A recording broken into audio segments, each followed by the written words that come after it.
फतेह सागर झील।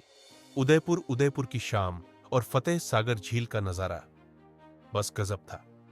डूबते सूरज की नारंगी रोशनी जब पानी की लहरों पर पड़ती तो ऐसा लगता जैसे पूरे शहर ने सोने की चादर ओढ़ ली हो। टूरिस्ट्स सेल्फी ले रहे थे, कपल्स हाथों में हाथ डाले चल रहे थे और हवा में भुट्टे और कुल्हड़ वाली चाय की खुशबू थी। लेकिन इस खूबसूरत नजारे के बीच एक लड़का ऐसा था जो इस जगह पर एक धब्बे जैसा लग रहा था। वो एक पुरानी रेलिंग से टेक लगाए खड़ा था। नाम था आर्यन खुराना। चेहरा उतरा हुआ, आंखों में एक अजीब सा खालीपन और होठों पर हफ्ते भर की दाढ़ी। उसने एक सिंपल सी व्हाइट टी शर्ट और जीन्स पहन रखी थी जो शायद थोड़ी मैली भी थी। कोई देखकर कह नहीं सकता था कि ये वही आर्यन खुराना है जिसके नाम से कभी पूरा उदयपुर कांपता था। डर से नहीं, बल्कि उसकी बदतमीजियों से। उसकी जेब में पड़ा फोन वाइब्रेट हुआ। स्क्रीन पर नाम फ्लैश हुआ, डैड्स पीए, पापा का पीए। आर्यन ने एक गहरी सांस ली और कॉल उठाया। हेलो। आर्यन की आवाज में थकान थी। छोटू बाबा। उधर से एक सख्त आवाज आई। बड़े साहब ने मैसेज भिजवाया है, आप उदयपुर वापस आ गए हैं, इसकी खबर उन्हें लग गई है। उन्होंने साफ कहा है अगर इस बार कोई तमाशा हुआ या पुलिस का चक्कर पड़ा तो वो आपको जायदाद से पूरी तरह बेदखल कर देंगे। ये आपका आखिरी मौका है। आर्यन ने एक फीकी हंसी के साथ जवाब दिया, वर्मा जी, डैड से कहना तमाशा तो अब शुरू होगा, लेकिन इस बार विलन मैं नहीं हूंगा। उसने जवाब का इंतजार किए बिना फोन काट दिया। 3 साल, पूरे 3 साल उसे घर से दूर शिमला के एक रिहैब और बोर्डिंग स्कूल में सड़ना पड़ा था और अब वो वापस आया था। असल में ये वो पुराना आर्यन था ही नहीं। इस शरीर के अंदर अब एक दूसरी आत्मा थी, विक्रम, जो अपनी पिछली जिंदगी में एक मल्टीनेशनल कंपनी का सीईओ था। एक पार्टी में हार्ट अटैक आया और जब आंख खुली तो वो इस बिगड़ैल, अय्याश और बदतमीज आर्यन खुराना के शरीर में था। विक्रम ने अपनी हथेलियों को देखा। कमाल है यार, पिछली लाइफ में मैं इतना सक्सेसफुल था और अब मैं एक ऐसे लड़के की बॉडी में फंसा हूं जिसे पूरा शहर कचरा समझता है। उसने झील के किनारे से गुजर रही कुछ कॉलेज लड़कियों को देखा। आदत से मजबूर उसकी नजरें उन पर टिक गई। भाई, उदयपुर की हवा में कुछ तो बात है, आर्यन बड़बड़ाया। 3 साल बाद भी यहां की वाइब नहीं बदली। तभी उन लड़कियों में से एक की नजर आर्यन पर पड़ी। उसका चेहरा डर और नफरत से भर गया। उसने अपनी सहेली को कोहनी मारी। ओए, उधर देख, वो आर्यन खुराना नहीं लग रहा? लड़की ने फुसफुसाते हुए कहा। दूसरी लड़की ने पलट कर देखा और नाक सिकोड़ ली। छी! हाँ, ये वही है, वही लुच्चा जिसने कमिश्नर की बेटी के साथ छेड़छाड़ की थी। मुझे लगा था इसके दादाजी ने इसे शहर से बाहर फेंकवा दिया है। ये वापस कब आया? इग्नोर कर उसे यार, सुना है बहुत घटिया आदमी है। अपनी कजन सिस्टर तक को नहीं छोड़ा था इसने। लड़कियों की बातें आर्यन के कानों तक पहुंच गईं। वो कड़वाहट से मुस्कुरा दिया। बेटा आर्यन, उसने खुद से कहा, तूने तो लेक्सी में मुझे सिर्फ गालियां और बदनामी दी है। लोग तुझे विलेन समझते हैं और मुझे अब यह रोल निभाना पड़ेगा। आर्यन अभी अपनी किस्मत को कोस ही रहा था कि तभी एक मीठी सी आवाज ने उसका ध्यान खींचा। मौसी, वो देखो, वो वाला फूल। आर्यन ने मुड़कर देखा। करीब 5-6 साल की एक प्यारी सी बच्ची जिसने पिंक फ्रॉक पहनी थी झील के किनारे की तरफ भाग रही थी। उसके पीछे पीछे एक महिला आ रही थी और उसे देखकर आर्यन की धड़कनें सच में एक पल के लिए रुक गईं। वो बला की खूबसूरत थी, उम्र शायद 25-26 के आसपास। ब्लैक साड़ी में उसका रंग और भी निखर रहा था। खुले बाल, बड़ी बड़ी आंखें और चेहरे पर एक ग्रेसफुल मैच्योरिटी। वो किसी फिल्म की हीरोइन से कम नहीं लग रही थी। इनाया, रुको, गिर जाओगी। उस महिला ने घबराकर आवाज लगाई, लेकिन तब तक देर हो चुकी थी। बच्ची इनाया झील के किनारे लगे एक नीले फूल को तोड़ने के लिए झुकी। उसका पैर फिसला और छपाक। मम्मा, मौसी बचाओ! इनाया पानी में हाथ पैर मारने लगी। इनाया! वो महिला पागलों की तरह चीखी और बिना कुछ सोचे पानी की तरफ भागी। आसपास भीड़ जमा हो गई, लेकिन कोई आगे नहीं आया। झील गहरी थी और पानी ठंडा। अरे कोई बचाओ बच्ची को! किसी ने चिल्लाया। उस महिला ने आव देखा न ताव, साड़ी का पल्लू संभाला और सीधा झील में कूद गई। छपाक। लेकिन अगले ही पल समझ आ गया कि उसे तैरना नहीं आता था। बचाओ। वो भी हाथ पैर मारने लगी और पानी उसके मुंह में भरने लगा। वो बचाने गई थी, पर अब वो खुद डूब रही थी। अरे, 2 लोग डूब रहे हैं, कोई तो जाओ।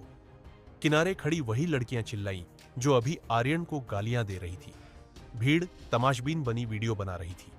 तभी एक परछाई तेजी से भीड़ को चीरती हुई आगे बढ़ी। आर्यन खुराना। उसने एक पल भी बर्बाद नहीं किया। न जूते उतारे, न फोन निकाला। उसने सीधा झील में डाइव लगा दी। स्प्लैश। पानी बर्फीला था। आर्यन ने अपनी पुरानी जिंदगी में स्विमिंग में गोल्ड मेडल जीता था और शुक्र है कि इस नए शरीर में भी ताकत थी। वो तेजी से तैरता हुआ पहले उस महिला के पास पहुंचा जो अब लगभग बेहोश होने वाली थी। किनारे पर खड़ी लड़कियों की आंखें फटी की फटी रह गई। ये तो आर्यन है, एक लड़की ने अविश्वास से कहा। मुझे लगा था ये पत्थर फेंकने वालों में से है, बचाने वालों में से नहीं। पानी के अंदर आर्यन ने महिला की कमर पकड़ी और उसे ऊपर की तरफ धकेला। साथ ही दूसरे हाथ से डूबती हुई बच्ची की फ्रॉक पकड़ ली। संघर्ष जबरदस्त था, लेकिन विलन आज हीरो बन रहा था। पानी उम्मीद से भी ज्यादा ठंडा था। जैसे ही आर्यन ने छलांग लगाई, उसके शरीर में एक सिहरन दौड़ गई, लेकिन उसके पास ठंड महसूस करने का वक्त नहीं था। अंधेरा और गहरा पानी, विजिबिलिटी बहुत कम थी। आर्यन ने अपनी सांस रोकी और गहराई में डाइव मारी। उसकी पिछली जिंदगी की ट्रेनिंग काम आ रही थी। कुछ ही सेकंड में उसका हाथ किसी छोटी चीज से टकराया। वो इनाया थी। बच्ची बेहोश हो रही थी। आर्यन ने तुरंत उसे अपनी एक बांह में जकड़ लिया, लेकिन अभी असली चुनौती बाकी थी। उसकी नजर कुछ दूरी पर पड़ी। वो महिला अभी भी हाथ पैर मार रही थी। साड़ी पानी में भारी हो गई थी, जो उसे नीचे खींच रही थी। पानी के अंदर भी आर्यन ने नोटिस किया कि वो कितनी ग्रेसफुल लग रही थी। उसका गोरा रंग अंधेरे पानी में भी चमक रहा था। अबे फोकस कर! आर्यन ने खुद को मानसिक थप्पड़ मारा। लड़की ताड़ने का टाइम नहीं है, जान बचाने का है। उसने अपनी पूरी ताकत लगाकर स्विम किया और उस महिला की कमर पकड़ ली। अब एक हाथ में बच्ची थी, दूसरे में महिला, और ऊपर जाने का रास्ता बहुत मुश्किल। तभी मुसीबत आ गई। उदयपुर की झीलों की सबसे बड़ी समस्या जलकुंभी। ऊपर सतह पर जाने की कोशिश करते हुए आर्यन के पैर नीचे घनी झाड़ियों और बेलों में उलझ गए। वो जितना हाथ पैर मारता, बेलें उतनी ही कसती जा रही थी। दम घुटने लगा था। अगर वो अकेला होता तो शायद निकल जाता, लेकिन 2 जिंदगियों का बोझ उसे नीचे खींच रहा था। मौत करीब दिख रही थी। अचानक आर्यन की आंखों में एक अजीब सी चमक आई। एक पुराना भूला बिसरा गुस्सा या शायद कोई छिपी हुई ताकत जाग उठी। टूटना तो पड़ेगा। उसने मन ही मन दहाड़ लगाई। उसने अपनी नसों का पूरा जोर लगा दिया, जैसे कोई सुपर ह्यूमन ताकत उसके अंदर आ गई हो। चट! हैरानी की बात थी, वो मजबूत जलीय पौधे किसी कच्चे धागे की तरह टूट गए। आर्यन ने बिना एक पल गंवाए दोनों को लेकर सतह की ओर छलांग लगा दी। स्प्लैश! तीनों पानी की सतह पर आए। आर्यन हांफ रहा था। मिल गए! वो ऊपर आ गए। किनारे पर खड़े लोग चिल्लाए। कई हाथ मदद के लिए आगे बढ़े और उन्होंने इनाया और उस महिला को खींचकर बाहर निकाला। आर्यन भी किनारे पर लुढ़क गया, पूरी तरह भीगा हुआ और थका हुआ। उसकी छाती तेजी से ऊपर नीचे हो रही थी।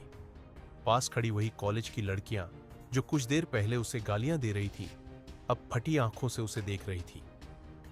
यार, इसने तो कमाल कर दिया, एक लड़की फुसफुसाई। मुझे लगा नहीं था कि इसमें इतनी हिम्मत होगी। है तो ये आर्यन खुराना ही ना, वही बिगड़ैल? दूसरी ने शक भरी नजरों से देखा। शायद सुधर गया हो। आर्यन ने उनकी बातों को अनसुना कर दिया। उसने देखा कि बच्ची खांस रही थी और पानी उगल रही थी। मतलब वो खतरे से बाहर थी, लेकिन वो महिला, वो अभी भी बेहोश थी। अरे, ये तो सांस नहीं ले रही, किसी ने घबरा कर कहा। आर्यन तुरंत घुटनों के बल उस महिला के पास पहुंचा। भीगी हुई ब्लैक साड़ी उसके शरीर से चिपकी हुई थी। वो बला की खूबसूरत लग रही थी। तीखे नैन नक्श, लंबी पलकें और वो सुराहीदार गर्दन। कंट्रोल। आर्यन, उसने खुद को याद दिलाया। उसने सीपीआर देने के लिए पोजीशन ली। जैसे ही वो उसके चेहरे के करीब झुका, भीड़ में से एक आंटी की आवाज आई, हे भगवान, ये क्या कर रहा है? बेहोश औरत का फायदा उठा रहा है, बेशर्म कहीं का। आर्यन का पारा चढ़ गया। उसने सर उठाकर आंटी को घूरा। आंटी, इसे माउथ टू माउथ रेस्पिरेशन कहते हैं। मेडिकल प्रोसीजर है, कोई रोमांस नहीं चल रहा यहां। अगर इसके दिमाग तक ऑक्सीजन नहीं पहुंची तो जिम्मेदारी आप लेंगी? आर्यन की आवाज में ऐसी सख्ती थी कि आंटी चुप हो गई। जल्दी करो बेटा, जान बचा लो, एक बुजुर्ग आदमी ने कहा।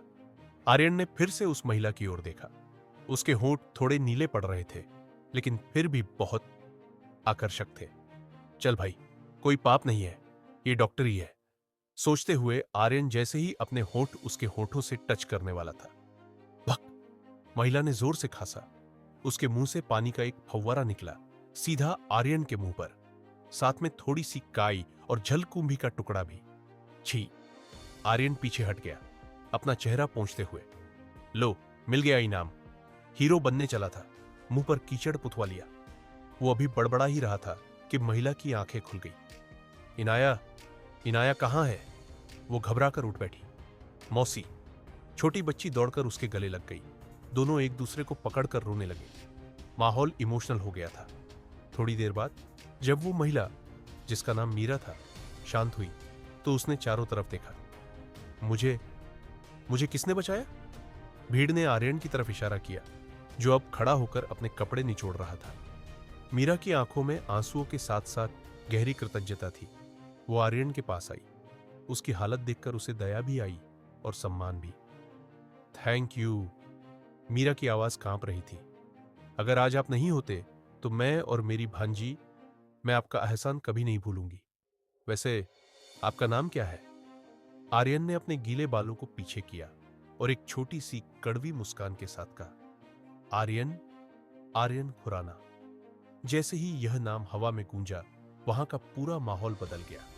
मीरा के चेहरे का रंग उड़ गया। वो कृतज्ञता जो उसकी आंखों में थी, अचानक डर और संदेह में बदल गई। उसने तुरंत इनाया का हाथ कसकर पकड़ लिया और एक कदम पीछे हट गई। आर्यन खुराना? भीड़ में फुसफुसाहट शुरू हो गई। वही कमिश्नर वाला केस? अरे, ये तो वही रेपिस्ट, मेरा मतलब वही गुंडा है ना?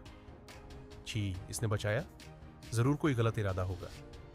आर्यन ने मीरा की आंखों में आए बदलाव को साफ पढ़ा।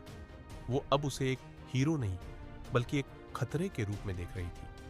मीरा ने एक अजीब सी घबराहट के साथ कहा, जी, शुक्रिया। हमें अब जाना चाहिए। घर पर सब इंतजार कर रहे होंगे।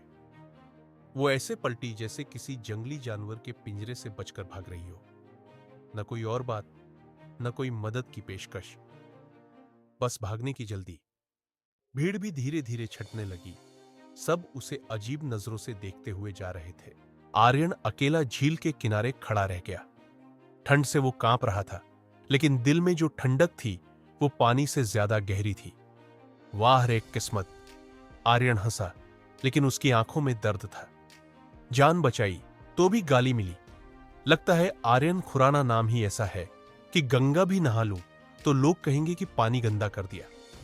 उसने अपनी गीली टी शर्ट को झटका और अपनी बाइक की तरफ चल दिया। उसे नहीं पता था कि यह मुलाकात यहीं खत्म नहीं हुई थी। मीरा की जिंदगी और आर्यन की बदनामी का किस्सा अभी तो बस शुरू हुआ था। तभी एक लड़का वहां आया। उस लड़के का नाम रोनी था। रोनी बोला, क्या यह सच में तुम हो?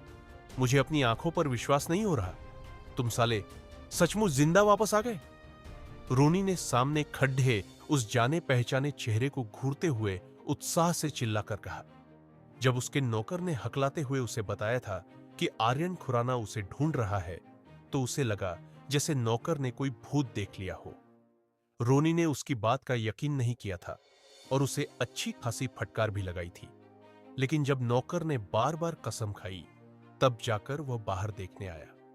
खुशी से पागल होकर उसने आर्यन के सीने पर जोर से मुक्का मारा, लेकिन यह देखकर हैरान रह गया कि कभी कमजोर रहने वाला आर्यन अपनी जगह से 1 इंच भी नहीं हिला। क्या हुआ? मुझे देखकर हैरान हो? आर्यन ने अपने पुराने साथी रोनी की तरफ देखकर मुस्कुराते हुए कहा। भले ही उसका नाम रोनी था, लेकिन उसके कारनामे आर्यन से कम नहीं थे। उस जमाने में उसने और आर्यन ने उदयपुर में खूब कहर बरपाया था। उनकी बदनामी दूर दूर तक फैली हुई थी और लोग उन्हें उदयपुर के दो शैतान कहते थे। बेशक रोनी की तुलना में आर्यन ज्यादा बदनाम था, इसलिए नहीं कि आर्यन ने ज्यादा बुरे काम किए थे, बल्कि इसलिए क्योंकि आर्यन को बदनाम होने में मजा आता था। जितनी ज्यादा उसकी आलोचना होती, उसे उतना ही बड़ा तीर मारने जैसा महसूस होता। इसलिए हर कांड में आर्यन ही सबसे आगे रहता था, जिससे रोनी के घर वालों को लगता था कि आर्यन ने ही उनके बेटे को बिगाड़ा है। रोनी इसका बहुत आभारी था और आर्यन को अपना गुरु मानकर खुशी खुशी उसका चेला बना रहता था। मीरा और बाकी दोनों को बचाने के बाद आर्यन को पता चला कि रोनी कहाँ है और वह उसे खोजने के लिए तुरंत निकल पड़ डरा। उदयपुर शहर में रोनी ही वह अकेला शख्स था जिसे आर्यन अब अपना कह सकता था। रही बात उसके अपने घर की, तो वहां वह इस वक्त बिल्कुल नहीं जा सकता था। हा, मुझे पता था कि तुम्हारी किस्मत बहुत तेज है। तुम जैसा इंसान जिसने आसमान से टकराने और कमिश्नर की बेटी के बेडरूम में घुसने जैसी बातें कही हो, वो इतनी आसानी से कैसे मर सकता है? रोनी जोर जोर से हंसा। आर्यन के लिए उसके मन में जो सम्मान था, वह इसी बात से पैदा हुआ था। उस समय उदयपुर में आर्यन के सभी चेले इस एक बात से ही उसके कायल हो गए थे। वे हमेशा आर्यन को अपना लीडर मानते थे, लेकिन उन्होंने कभी सपने में भी नहीं सोचा था कि वह शहर की सबसे मशहूर खूबसूरती काव्या, कमिश्नर की बेटी, पर हाथ डालने की हिम्मत करेगा। रोनी आर्यन की इस हिम्मत का लोहा मानता था। वैसे मुझे एक बात बताओ, क्या तुम अपनी उस गंदी हरकत से मुझे नशा देने में कामयाब हुए थे? रोनी ने एक शैतानी मुस्कान के साथ आर्यन को देखा।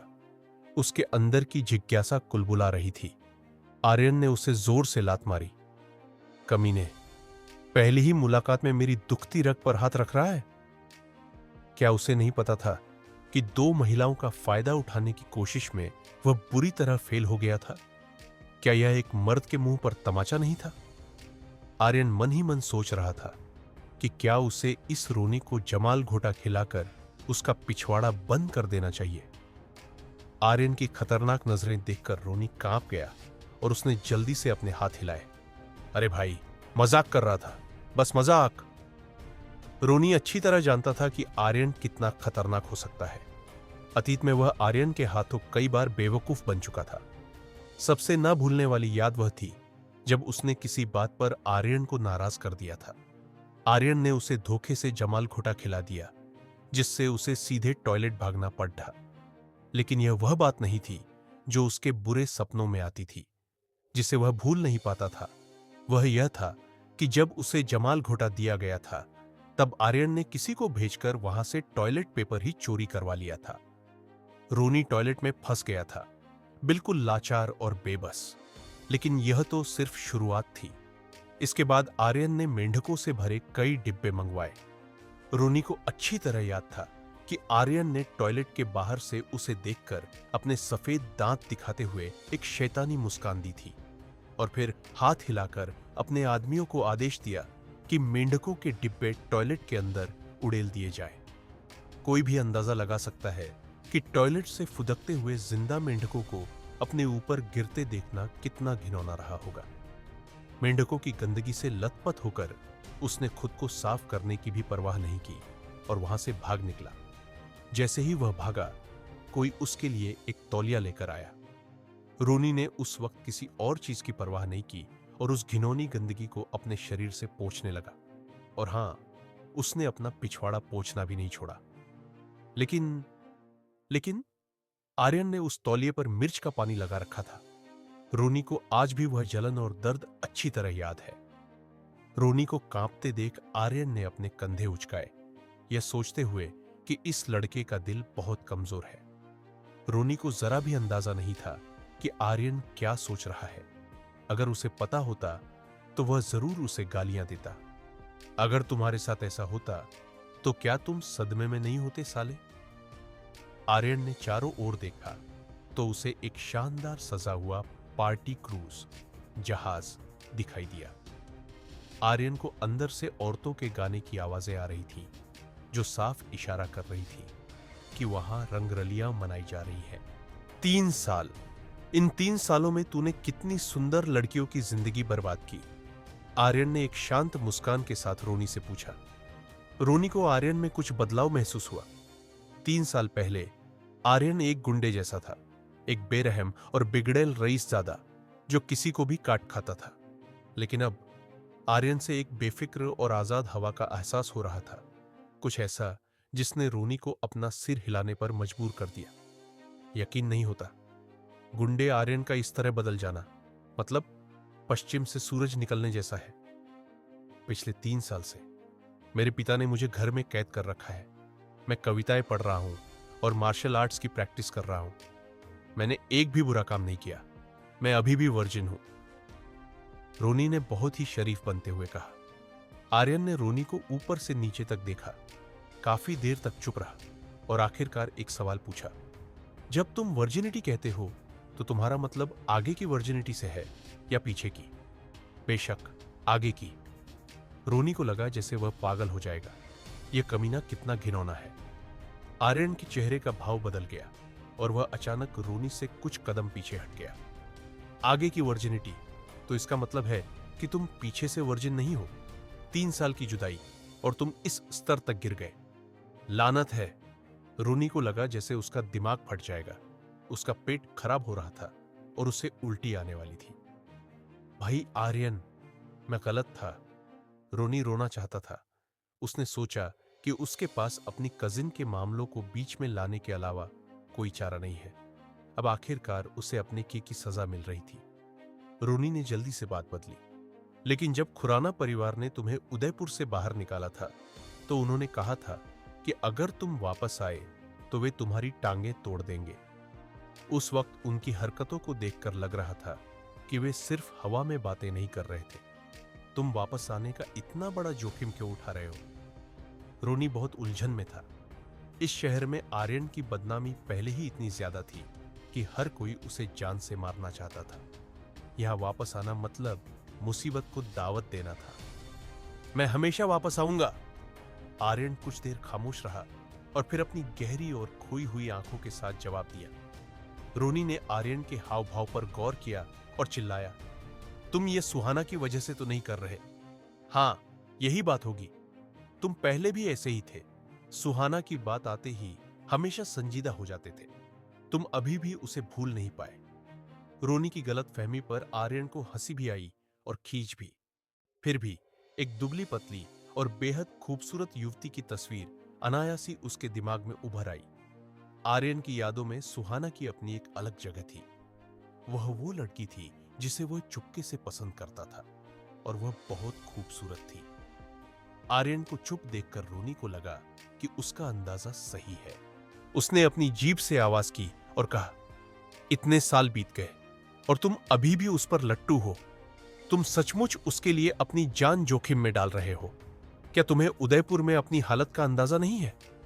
इसके अलावा क्या वह तुम्हारी तरफ देखेगी भी? आर्यन, सपने देखना बंद करो। क्या बकवास है। मैं यहां उसके लिए नहीं आया। आर्यन हंसा और उसे डांटा। मैंने पिछले 3 सालों में बहुत सी खूबसूरत लड़कियां देखी हैं। अगर तुमने मुझे याद नहीं दिलाया होता तो मैं लगभग भूल ही गया होता कि वह कौन है। तुम बस जिद्दी बन रहे हो। अगर तुम उसके लिए वापस नहीं आए तो तुम इस पार्टी क्रूज पर क्यों आए? क्या इसलिए नहीं क्योंकि तुम्हें पता है कि वह इस वक्त इसी जहाज पर है? रोनी ने अपने होंठ सिकोड़े और आर्यन को बड़ी हिकारत से देखा। वो इस जहाज पर है? आर्यन हैरान रह गया। उसे इतने बड़े संयोग की उम्मीद नहीं थी। अभी भी नाटक कर रहे हो? रोनी ने ताना मारा और आर्यन को पीछे खींच लिया। ठीक है, मैं तुम्हें उसे दिखाने के लिए अंदर ले चलता हूं ताकि तुम पूरी तरह से उम्मीद छोड़ सको। हालांकि रोनी को लग रहा था कि इस वक्त आर्यन को पार्टी क्रूज में ले जाना ठीक नहीं है, क्योंकि आखिरकार यह जहाज एक बहुत ही खास मेहमान की मेजबानी कर रहा था और वहां मौजूद लोगों में से कई ऐसे थे जो उस जमाने में आर्यन को नापसंद करते थे। उस समय आर्यन को खुराना परिवार का संरक्षण प्राप्त था, इसलिए वे कुछ करने की हिम्मत नहीं करते थे। लेकिन अब जब आर्यन को परिवार से निकाल दिया गया है तो अगर वे उसे परेशान करें तो यह खतरनाक हो सकता है। हालांकि आर्यन को हार मनवाने के लिए रोनी को लगा कि आर्यन का सुहाना से मिलना ही बेहतर होगा। अगर वह सुहाना से नहीं मिला तो शायद आर्यन को शर्म या पछतावा महसूस न हो। पार्टी क्रूज काफी बड़ा था और शानदार ढंग से सजाया गया था। बीच में एक बड़ी जगह लड़के और लड़कियों से भरी हुई थी, जिनमें से कई बहुत सुंदर थे। हालांकि इसकी चमक धमक उसकी पिछली जिंदगी की किसी बार जैसी नहीं थी, लेकिन यह उससे बहुत पीछे भी नहीं थी। कई अमीर रईसजादे अपनी अय्याश जीवन शैली का मजा ले रहे थे। यह क्रूज शानदार है ना? लेकिन यह सबसे महत्वपूर्ण बात नहीं है। मुझे जो वास्तव में पसंद है वह है यहाँ की लड़कियां। वे सभी गजब की खूबसूरत है। रोनी ने आर्यन के सामने डींगे हाँकी। आज रात के बाद मैं तुम्हें मजे कराने ले चलूंगा और तुम सुहाना को भूल जाओगे। रोनी इस बात पर अड़ा था कि आर्यन सुहाना की वजह से ही उदयपुर लौटा है। आर्यन समझा नहीं सकता था और केवल न सुनने का नाटक कर सकता था। यह एक पार्टी क्रूज है। सुहाना यहाँ क्या कर रही है? क्या उसे लड़कों का शौक है? और क्या यह जहाज लड़कों की सर्विस देता है? इस सवाल ने रोनी को चौंका दिया। उसने चारों ओर देखा और यह देखकर कि कोई ध्यान नहीं दे रहा है, राहत की सांस ली। वह जल्दी से आर्यन के पास उछल कर पहुंचा, जिसका चेहरा पीला पड़ गया था, और बोला, भाई, और कुछ मत कहना। अगर किसी ने सुन लिया तो हम दोनों खत्म। तुम्हें नहीं पता कि उदयपुर में सुहाना का क्या रुतबा है। बस इतना कहने के लिए अनगिनत लोग तुम्हारे पीछे पड़ जाएंगे। यह देखकर कि आर्यन ने उसकी चेतावनी को गंभीरता से नहीं लिया, रोनी के पास समझाने के अलावा कोई चारा नहीं था। हालांकि यह जहाज मौज मस्ती की जगह है, लेकिन इसे कार्यक्रमों के लिए बुक किया जा सकता है। तुम्हें रणवीर सिंह याद है? इस बार उसी ने इसे बुक किया है। रणवीर सिंह शहर के बड़े रईस दौलत सिंह का बड़ा बेटा था और राजधानी में भी उसकी थोड़ी बहुत पहचान थी। 3 साल पहले उसने पढ़ाई और लड़ाई दोनों में कुछ सफलता हासिल की थी।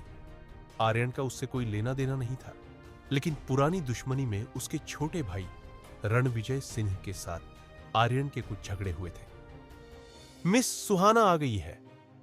आसपास के शोर ने आर्यन को उसके विचारों से बाहर निकाल दिया। आर्यन ने भीड़ की नजरों का पीछा किया और देखा कि लोगों का एक समूह जहाज के दूसरे छोर से धीरे धीरे बाहर आ रहा है। हालांकि इस समूह में पुरुष सुंदर थे और महिलाएं खूबसूरत थीं, लेकिन हर किसी की आंखें एक महिला की ओर खींची चली जा रही थी।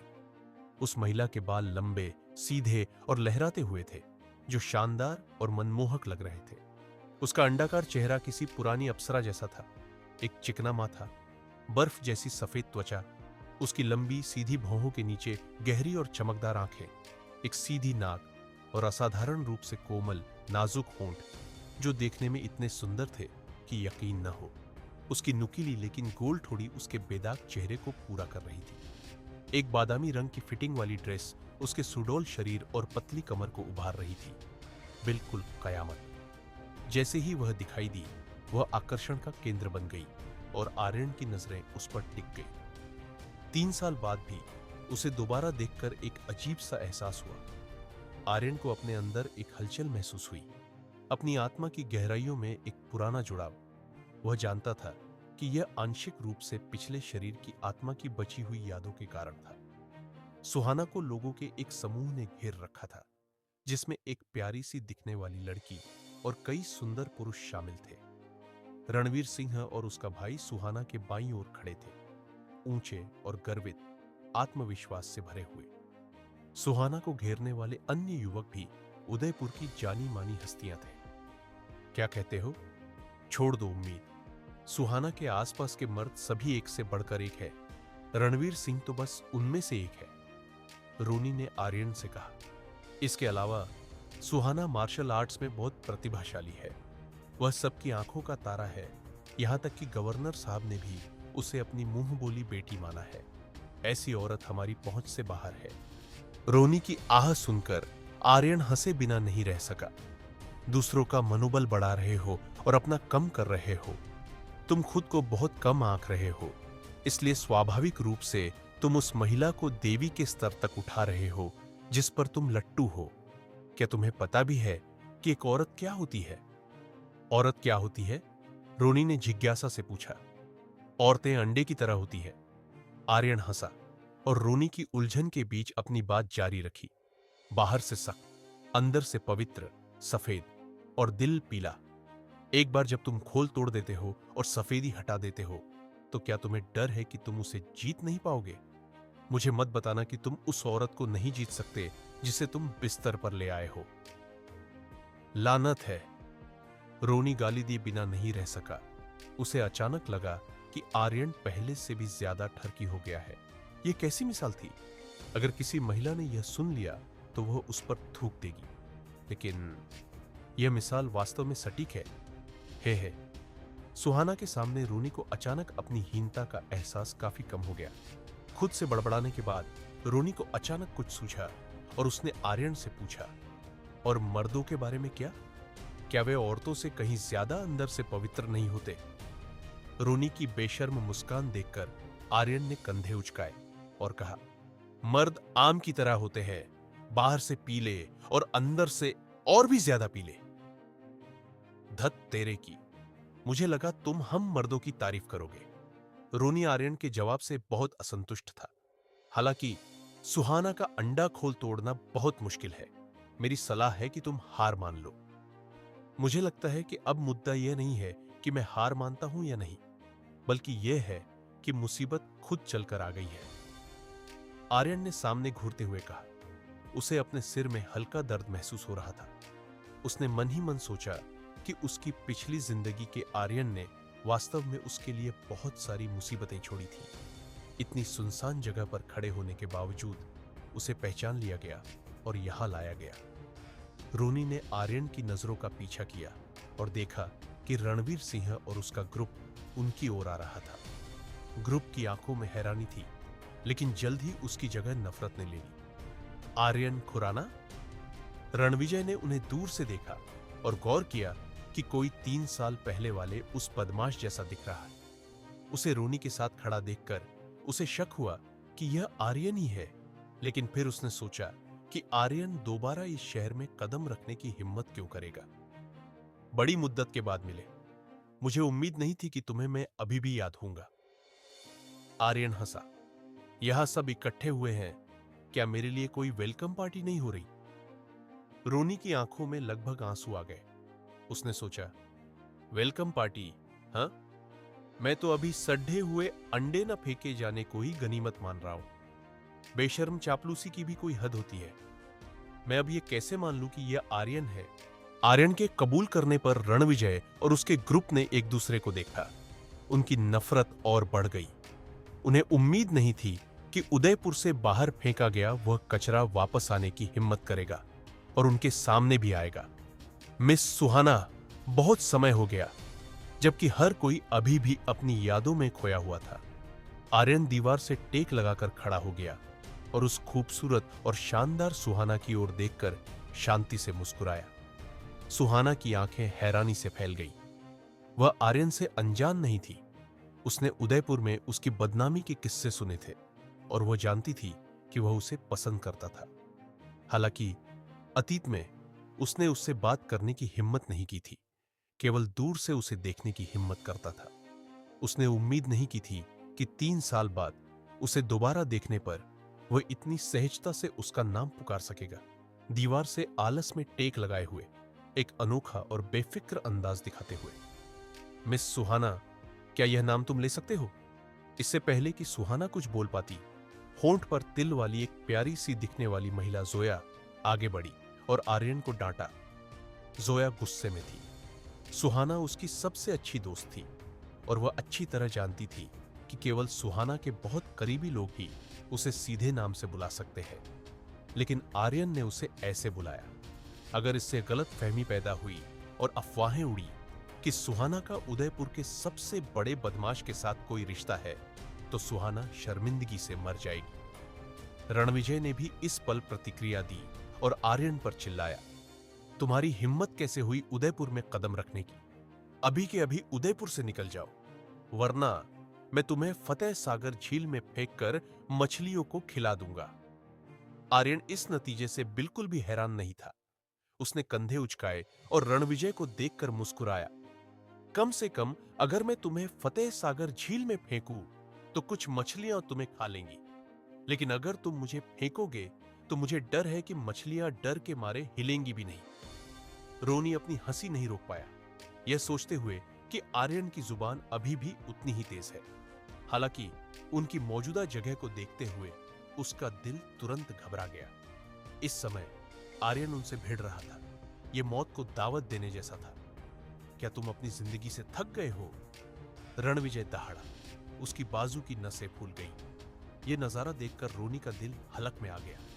वह रणविजय की ताकत को अच्छी तरह जानता था। उसने मार्शल आर्ट्स में कुछ सफलता हासिल की थी, जिससे वह रईसजादों के ग्रुप में काफी ऊपर आता था। हालांकि रोनी नहीं जानता था कि आर्यन ने पिछले 3 सालों में क्या किया था, लेकिन वह अच्छी तरह जानता था कि 3 साल पहले आर्यन कमजोर और मरियल था। अगर उसे आर्यन ने मुक्का मारा होता तो वह अधमरा हो जाता। रणविजय का हाथ कांपते और नसें फूलते देख कई लोग खुश हो रहे थे। उनमें से कई लोगों को आर्यन ने अतीत में सताया था, लेकिन तब आर्यन अपने खानदान के नाम का सहारा लेता था और वे केवल इसे सह सकते थे। लेकिन अब जब आर्यन को खुराना परिवार से निकाल दिया गया था, तो उसे सबक सिखाने का समय आ गया था। आर्यन वहां शांति से खड़ा था। रणविजय की मुट्ठियों से उसके चेहरे पर कोई शिकन नहीं आई। हालांकि रोनी ने आर्यन को खींचा और उसके कान में फुसफुसाया, भागो, उदयपुर वापस मत जाना, तुम अब उनसे नहीं जीत सकते। लेकिन रणविजय साफ तौर पर आर्यन को भागने का मौका नहीं दे रहा था। उसने अपने आदमियों से उसका रास्ता रोक दिया और एक कुटिल मुस्कान के साथ आर्यन को देखते हुए कहा, मैं वह समय नहीं भूला जब तुमने मुझे जमीन पर घुटने टेकने और कुत्ते की तरह भौंकने पर मजबूर किया था। अगर तुम आज घुटने टेक कर भीख मांगो और मेरी टांगों के बीच से निकलो तो शायद मैं खुश हो जाऊं और तुम्हें जाने दूं। आर्यन ने उसकी तरफ देखा भी नहीं। अभी भी दीवार से आलस में टेक लगाए हुए उसकी नजरें सुहाना पर टिकी थी। मिस सुहाना, तुम एक बहुत बड़े परिवार की बेटी हो, एक रुतबे वाली इंसान। तुम अपने आसपास कुछ लुच्चे लफंगों को नहीं रख सकती, है ना? ऐसे लोग जो लोगों को अपनी टांगों के बीच से रेंगने के लिए कहते हैं और अपनी गंदी बदबू फैलाते हैं, उन्हें तुमसे दूर ही रहना चाहिए। गंदी बदबू तुझमें से आती है। रणविजय दहाड़ा। एक मुक्का मारने से खुद को रोक नहीं पाया। मैं कैसे घमंडी हो रहा हूं, मैं कैसे घमंडी हो रहा हूं? रणविजय, रणवीर सिंह चिल्लाया, अपने छोटे भाई की हरकतों को रोकते हुए। उसे परवाह नहीं थी कि आर्यन जीता है या मरता है, लेकिन यह सब एक बहुत ही खास मेहमान के मनोरंजन के लिए था। अगर वे उस खास मेहमान के साथ कोई संबंध बना सके तो उनका परिवार आसमान छू सकता था। इस समय वह रणविजय को सब कुछ बर्बाद नहीं करने दे सकता था।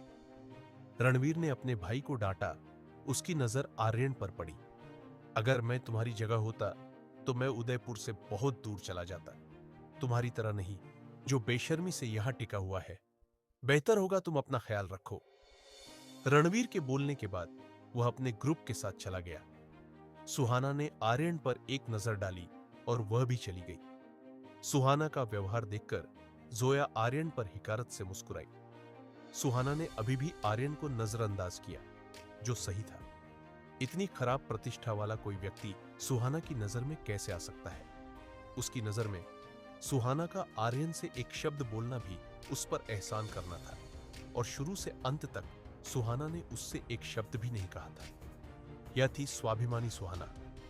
ग्रुप को जाते देख रोनी ने राहत की सांस ली। उफ, जान ही निकल गई थी। अगर उन्होंने हाथ उठाया होता तो आज तुम मुसीबत में पड़ जाते। किस्मत अच्छी थी कि कोई बहुत खास मेहमान आ रहा था, इसलिए वे रुक गए। एक बहुत खास मेहमान? आर्यन ने उलझन में पूछा। हां, अफवाह है कि वह देश के एक बहुत पुराने और शाही खानदान का वारिस है।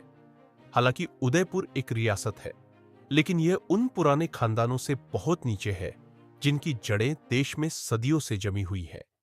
यहां तक कि गवर्नर ने भी उसे महल में मेहमान के रूप में आमंत्रित किया है। बड़े बड़े मंत्रियों और अधिकारियों ने भी उसे बुलाया, लेकिन गवर्नर के निमंत्रण के अलावा जिसे उसने स्वीकार कर लिया, उसने बाकी सभी को मना कर दिया। आर्यन थोड़ा हैरान था, यह सोचते हुए कि इस व्यक्ति का रुतबा वाकई काफी बड़ा था। उदयपुर में उसने यहां के बड़े बड़े लोगों को भाव नहीं दिया। एक खास रुतबे के बिना शायद उसे बहुत पहले ही मार दिया गया होता। जैसे ही आर्यन और रोनी बात कर रहे थे, एक युवक जहाज के दूसरे छोर से अंदर आया। यह युवक कद में छोटा और मोटा था और उसके गोल चेहरे पर तेल जैसी चमक थी। उसकी आंखें सिकुड़ी हुई थीं और उसकी छोटी धंसी हुई आंखें बीच बीच में अपने आसपास की महिलाओं पर जा रही थीं, जिससे उसे एक ठरकी लुक मिल रहा था। जब युवक दिखाई दिया तो रणवीर सिंह जल्दी से उसका स्वागत करने गया और सम्मानपूर्वक बोला, कुंवर साहब, आप आखिरकार आ ही गए। रणवीर बहुत खुश था। यह वह हस्ती थी जिसे बड़े बड़े मंत्री भी नहीं बुला पाए, फिर भी वह उसे यहां लाने में कामयाब रहा था। अगर वह इस आदमी के साथ थोड़ा सा भी जुड़ाव बना सका तो क्या वह मशहूर नहीं हो जाएगा? अगर यह आदमी उसकी सिफारिश करने को तैयार हो जाए तो वह सुहाना के पिता के सामने शादी का प्रस्ताव रखने की भी हिम्मत कर सकता था। मोटे लड़के ने सहमति में हुकारा भरा। उसकी नजर सुहाना और जोया पर गई। उसके चेहरे पर एक मुस्कान फैल गई और उसने रणवीर के कंधे पर जोर से थपकी दी। बढ़िया, बुरा नहीं है। इस पार्टी क्रूज का चक्कर बेकार नहीं गया। इन शब्दों ने रणवीर को खुश कर दिया, जिसने बार बार हाथ हिलाते हुए कहा, जब तक आप खुश हैं, मैं इसे पूरे साल के लिए बुक कर दूंगा।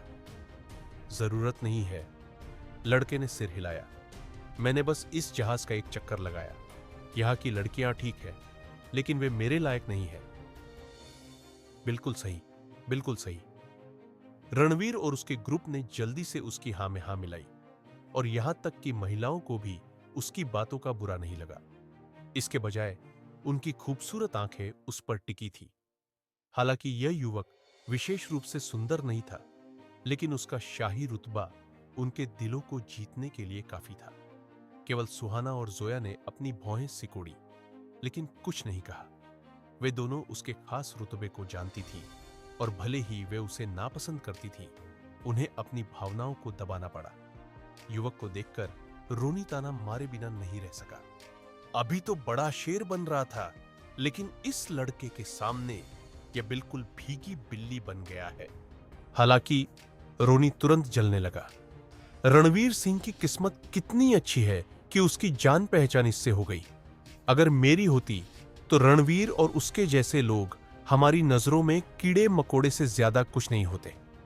यह कहने के बाद रोनी आर्यन को देखने के लिए मुड़ा, केवल यह देखने के लिए कि आर्यन उस मोटे लड़के को एक अजीब भाव से देख रहा था।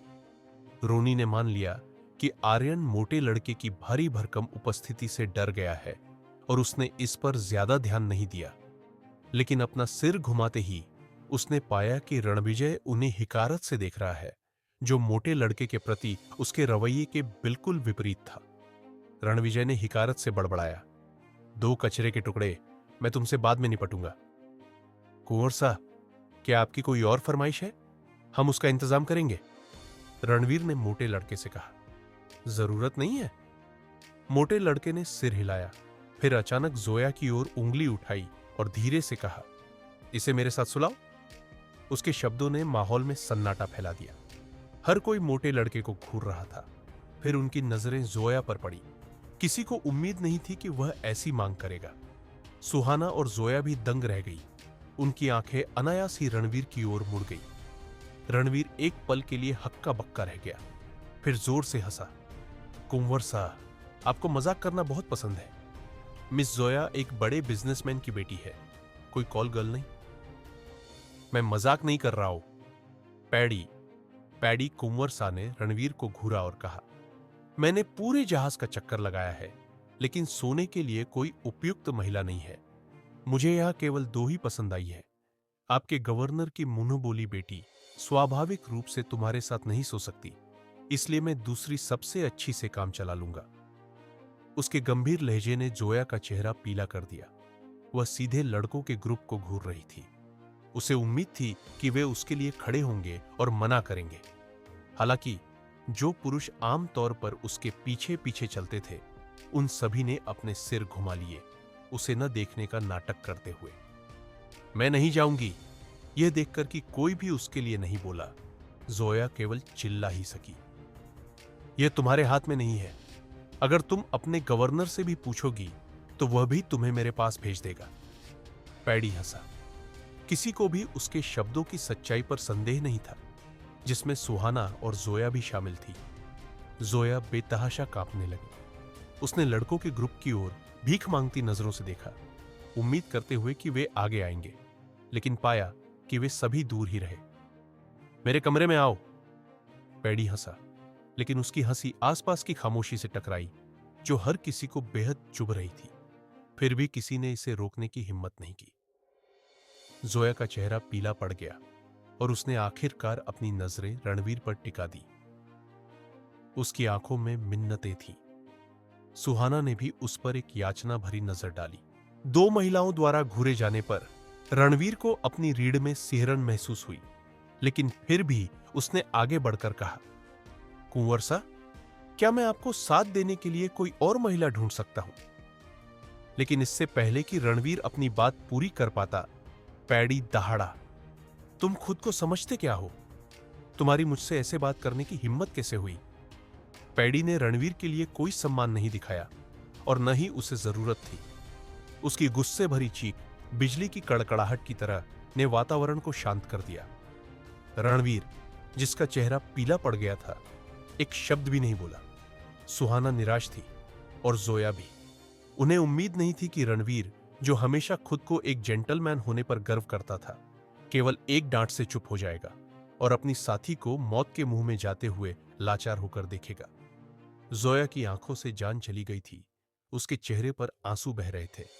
ऐसा लग रहा था जैसे उसने अपनी सारी ताकत खो दी हो। उस भारी खामोशी में वह मुश्किल से खड़ी हो पा रही थी। गिरने से बचने के लिए एक स्टूल का सहारा ले रही थी। जोया ने रणविजय की ओर देखा। वह हमेशा उससे प्यार करता था। एक बार उसके लिए मरने की कसम खाई थी, लेकिन अब वह उसकी नजरों से बच रहा था। जोया का दिल राख हो गया था। उसने अपने होंठ को तब तक काटा जब तक कि उससे खून नहीं निकल आया। जैसे ही जोया ने खुद को अपनी किस्मत के हवाले कर दिया, सुहाना को एक कड़वी मुस्कान दी और ठंडी झील में कूदने की तैयारी की। उसने देखा कि एक युवक सुहाना के पीछे से धीरे धीरे बाहर आ रहा है, अभी भी उसी आलसी अंदाज में। जोया ने अपना मुंह ढक लिया। उसकी पहले की बेजान आंखें अब अविश्वास से भर गई। जो आंसू नदी की तरह बह रहे थे, वे अचानक रुक गए। उसका दिमाग पूरी तरह से सुन्न हो गया। वह कितना भी अनुमान लगाती, उसने कभी सपने में भी नहीं सोचा होगा कि यह व्यक्ति आगे आएगा। वह वहां जड़वत खड़ी थी, शून्य में उस लड़के को घूरते हुए जो अपनी जेब में हाथ डाले, एक बेपरवाह और मस्तमौला अंदाज में दिखाई दिया। सुहाना जोया के अजीब व्यवहार को देखकर उलझन में देखने के लिए मुड़ी। जब उसने अपने सामने का नजारा देखा तो वह भी उतनी ही मंत्रमुग्ध हो गई। उसकी खूबसूरत आंखें उस लड़के पर टिकी थीं, जिसे उसने पहले नजरअंदाज कर दिया था। यह कभी बदनाम रहा लड़का धीरे धीरे उसकी ओर चल रहा था। उसके कदम न तो तेज थे और न ही धीमे। हर कदम सुहाना की रीढ़ में सिहरन पैदा कर रहा था। चारों ओर सन्नाटा था। किसी ने भी माहौल में आए बदलाव पर ध्यान नहीं दिया। पैडी की डांट ने उन्हें चुप करा दिया था, उन्हें बोलने से, यहां तक कि सांस लेने से भी रोक दिया था, जिससे भारी और डरावना माहौल बन गया था। लड़के के कदम धीमे थे, लेकिन जोया और सुहाना की आंखें उस पर टिकी थी। उसके हर कदम के साथ उनके दोनों दिल कांप रहे थे और हर कदम के साथ उनके बुझे हुए दिलों में जीवन की एक किरण चुपचाप खिल रही थी। अबे ओ मोटे पैडी, तूने दिल्ली में काफी तबाही मचा ली। अब तू यहां उदयपुर में तबाही मचाने आया है। संभल कर रह, कहीं कोई तेरा सामान न काट दे। लेकिन उस जानलेवा सन्नाटे में, जहां सांस लेना भी मुश्किल था, काले बादलों जैसे भारी माहौल में एक हंसती हुई गाली गूंजी। आवाज तेज नहीं थी, लेकिन इस ठंडे माहौल में यह सबके कानों में बिजली की कड़कड़ाहट जैसी लगी। कौन है जो? पैडी गुस्से में था। उसे मोटा कहलाना सबसे ज्यादा नापसंद था। किसी ने उसे पहले मोटा कहा था और उसने उसकी जीभ काट दी थी। लेकिन इससे पहले कि वह अपना गुस्सा पूरा निकाल पाता, जब उसने सिर घुमाया और उस जाने पहचाने चेहरे को देखा, तो वह अगला वाक्य बोलने से अचानक रुक गया। उसने अविश्वास से आर्यन को देखा। उसे कभी उम्मीद नहीं थी कि वह इस मुसीबत को उदयपुर में देखेगा। सभी की नजरें अचानक आर्यन पर घूम गई। जोया की तरह उन्हें भी विश्वास नहीं था कि आर्यन उसके लिए खड़ा होगा। उनके सिर चकरा रहे थे। एक पल की खामोशी के बाद आखिरकार उन्होंने प्रतिक्रिया दी। उनके दिलों में एक ताना उमड़ आया। यह मौत को दावत दे रहा है। इसने वास्तव में आगे आने की हिम्मत की। यह कचरा बदल गया है। यह हीरो बनने का नाटक भी कर रहा है। यह हवस में अंधा हो गया है। अगर इसने उस मोटे लड़के से पंगा लिया तो यह बहुत बुरी मौत मरेगा। इन लोगों ने उसका मजाक उड़ाया, यह भूलकर कि वे पैडी की भारी उपस्थिति के आगे सांस लेने की भी हिम्मत नहीं कर पा रहे थे। रोनी ने आर्यन को अखाड़े के बीच में जाते देखा। उसका मुंह खुला का खुला रह गया। उसका कभी सुंदर रहा चेहरा मौत जैसा पीला पड़ गया। उसने कभी उम्मीद नहीं की थी कि आर्यन आगे आएगा और उस मोटे लड़के को रोकेगा। उसके सामने खड़ा मोटा आदमी इतने ऊंचे रुतबे का था। वह आसानी से हाथ हिलाकर आर्यन के टुकड़े टुकड़े कर सकता था। खत्म।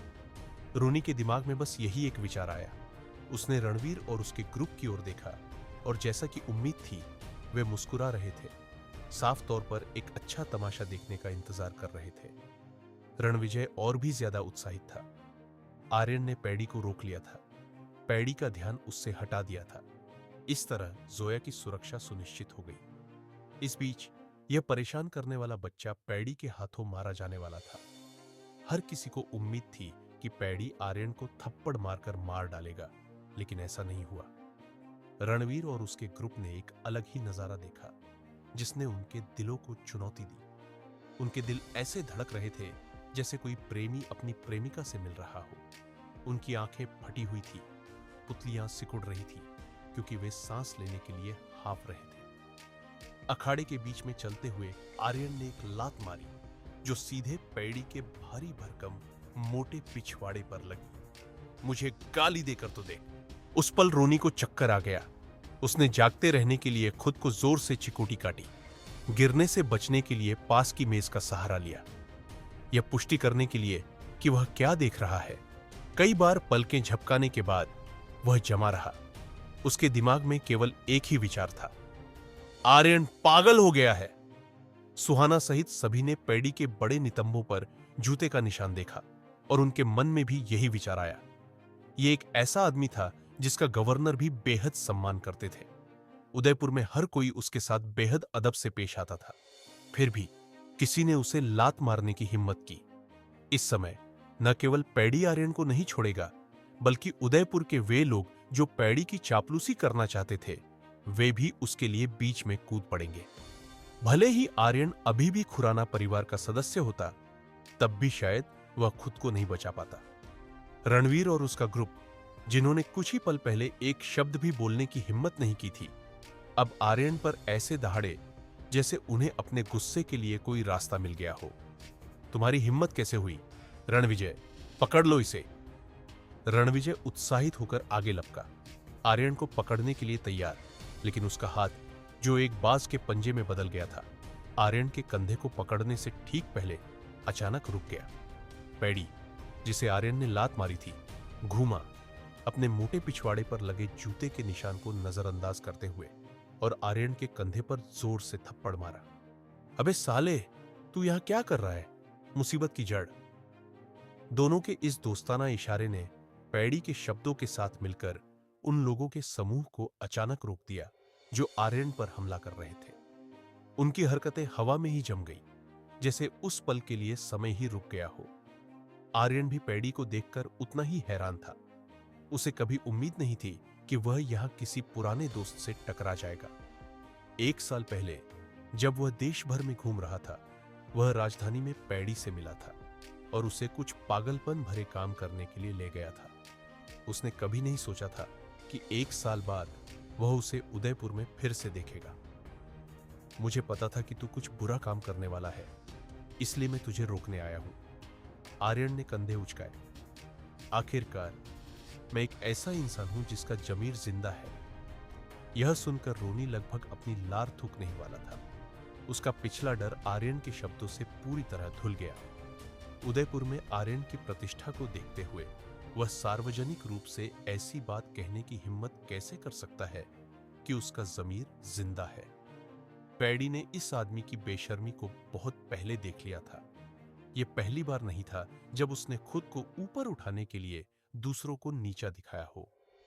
इसलिए वह आर्यन के शब्दों से बिल्कुल भी हैरान नहीं हुआ।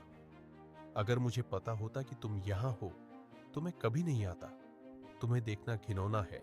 पैडी को लगा कि घर से निकलने से पहले उसने अगरबत्ती जलाना भूल गया होगा, वरना वह उदयपुर जैसी छोटी रियासत में इस मुसीबत से कैसे टकरा सकता था। उसके पास इस आदमी की गहरी यादें थीं।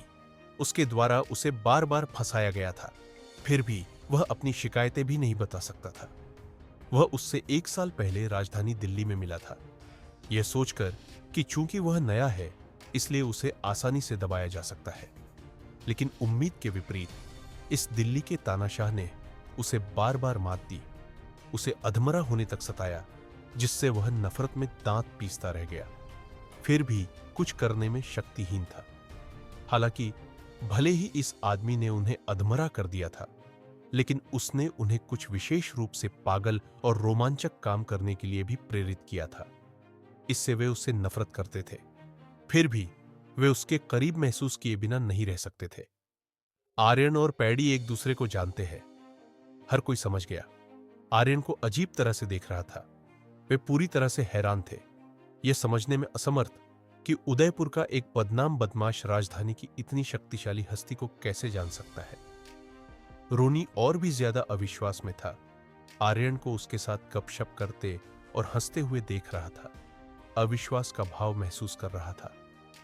पिछले 3 सालों में आर्यन के साथ क्या हुआ था, वह पैडी जैसे किसी व्यक्ति को कैसे जान सकता था।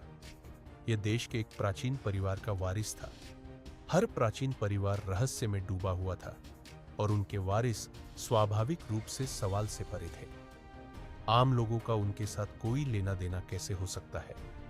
इस तथ्य से आंकते हुए कि आर्यन बिना गुस्सा हुए दूसरे आदमी को लात मार सकता था, दोनों स्पष्ट रूप से एक दूसरे से काफी परिचित थे। रणवीर और उसका ग्रुप भी हक्का बक्का था। किसी ने भी ऐसे नतीजे की उम्मीद नहीं की थी। उनकी नजरें आर्यन और पैडी पर टिकी थी।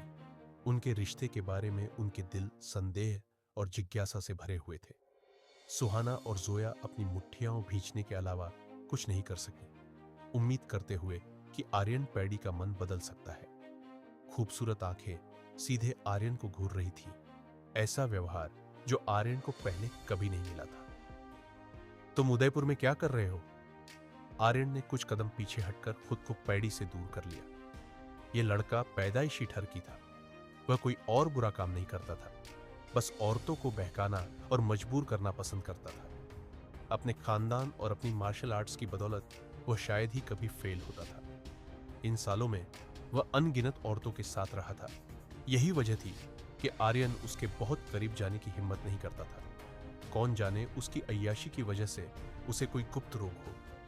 आर्यन आखिरकार एक शुद्ध इंसान था और इस पापी आभा मंडल से दूषित नहीं होना चाहता था। इसका एक निशान भी उसकी पवित्रता का अपमान होगा। हालांकि इस लड़के के कुछ उसूल भी थे। भले ही वह औरतों को बिस्तर तक ले जाने के लिए मजबूर करता और लालच देता था, लेकिन अगर वे कड़ा विरोध करती तो वह वास्तव में उन पर जोर जबरदस्ती नहीं करता था। लेकिन जिन औरतों को वह बिस्तर तक ले जाता था, वे शायद ही कभी मना करती थी। इसलिए नहीं कि वह सुंदर या आकर्षक था, बल्कि इसलिए क्योंकि वह उनकी टांगे खोलने के लिए सोने के सिक्कों का इस्तेमाल करता था। अगर 100 सोने के सिक्के काफी नहीं होते तो वह 1000 इस्तेमाल करता। अगर 1000 काफी नहीं होते तो वह मार्शल आर्ट्स की तकनीक या खजाने का इस्तेमाल करता।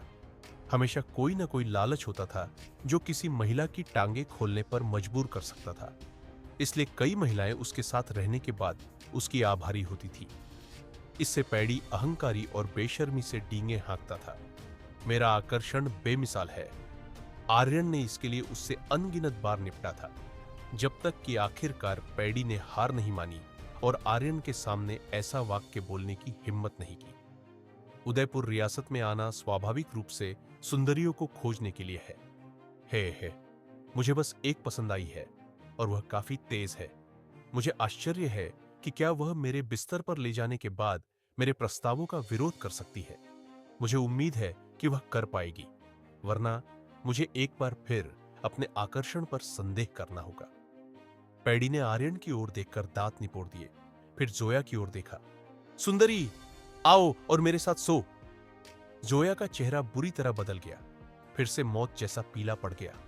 उसे उम्मीद नहीं थी कि पैडी अभी भी उसके पीछे पड़ा है। उसकी उम्मीदें जो बढ़ रही थीं, एक झील की तलहटी में गिर गई, जैसे कि वह किसी बर्फ के तहखाने में हो। रणवीर और उसके ग्रुप ने जोया को दया और सहानुभूति से देखा, लेकिन अभी भी एक शब्द बोलने की हिम्मत नहीं की। रणवीर, क्या तुमने मुझे नहीं बताया था कि पैडी के साथ तुम्हारे बहुत अच्छे संबंध हैं?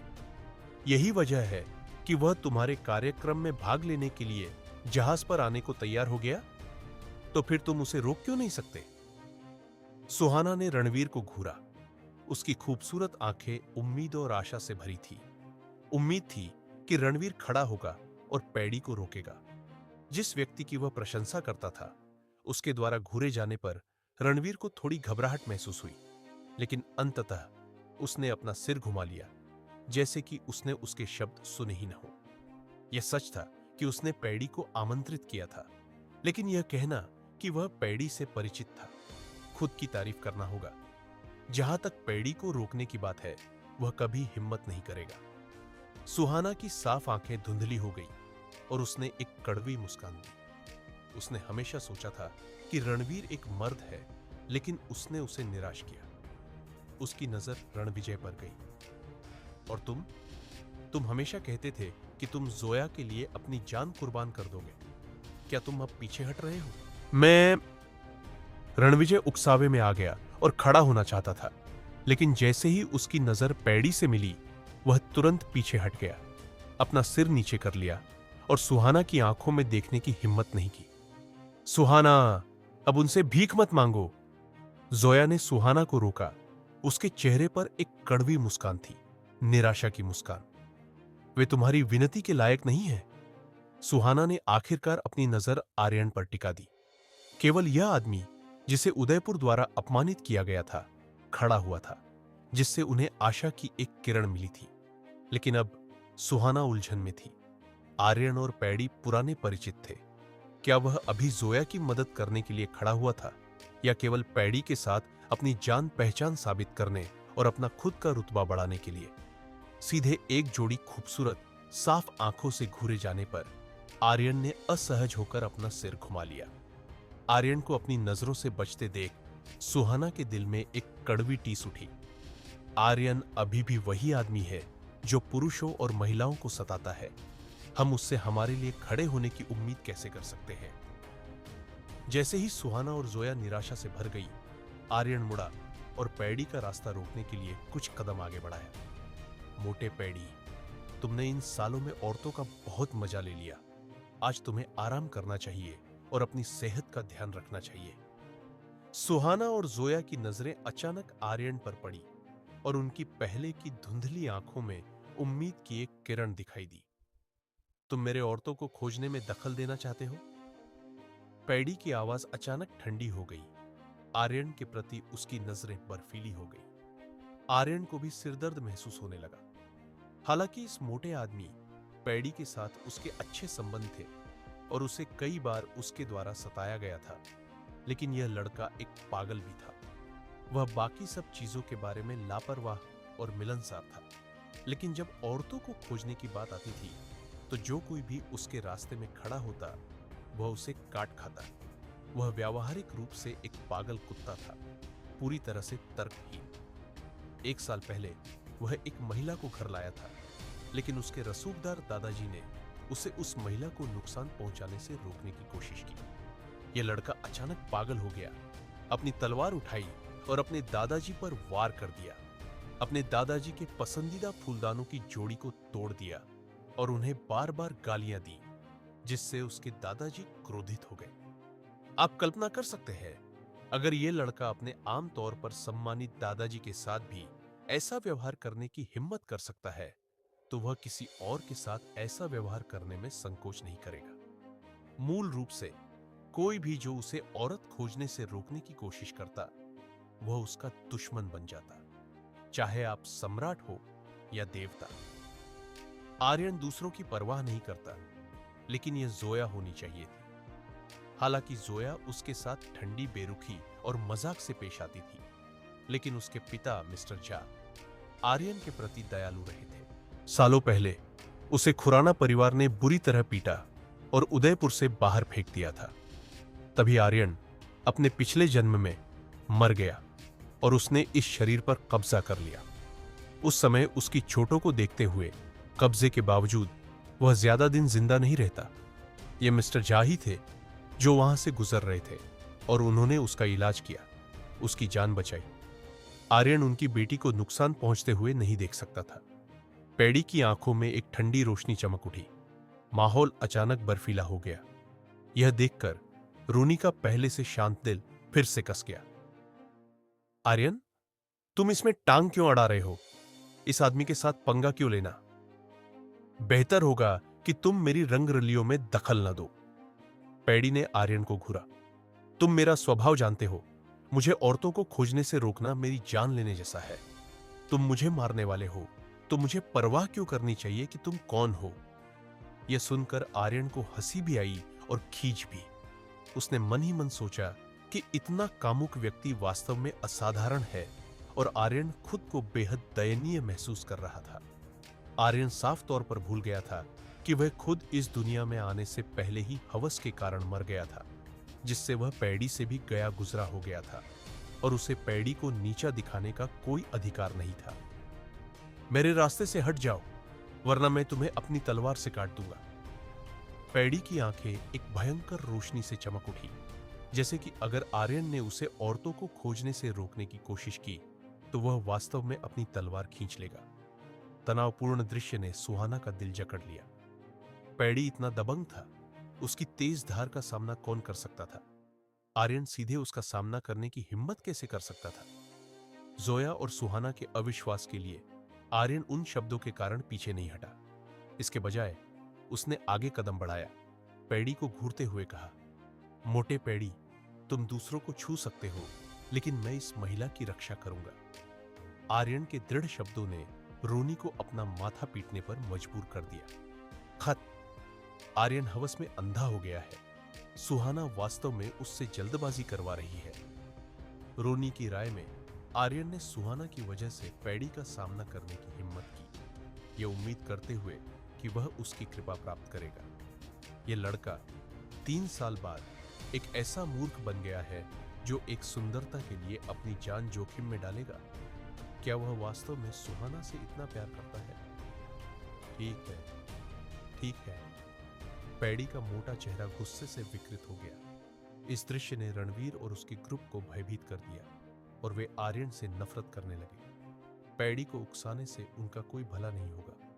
क्या तुम सच में दखल देने जा रहे हो? पैडी ने अपनी तलवार को कसकर पकड़ लिया। उसकी बाजू की नसें गुस्से से फूल गई।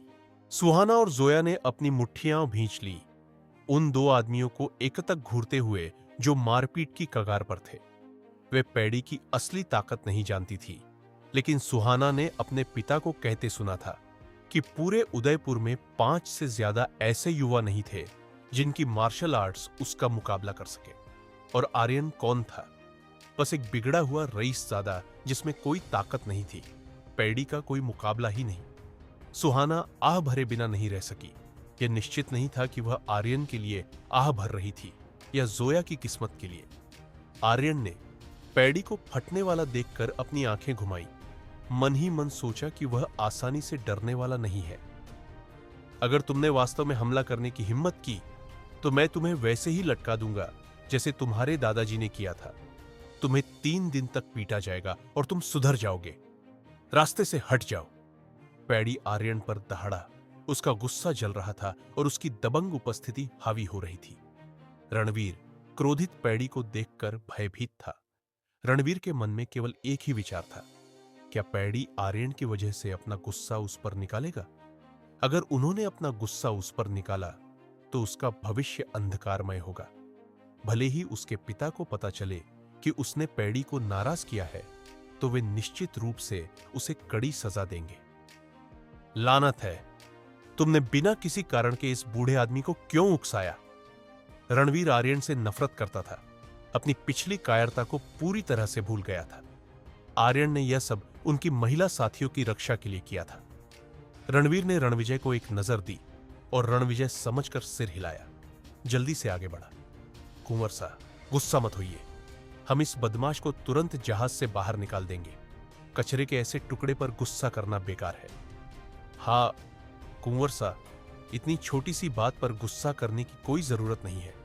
मैं किसी से इसे अभी बाहर फेंकवा देता हूं। रणवीर पैड़ी को शांत करने के लिए आगे बढ़ा। सुहाना और जोया ने दोनों आदमियों को हिकारत से देखा।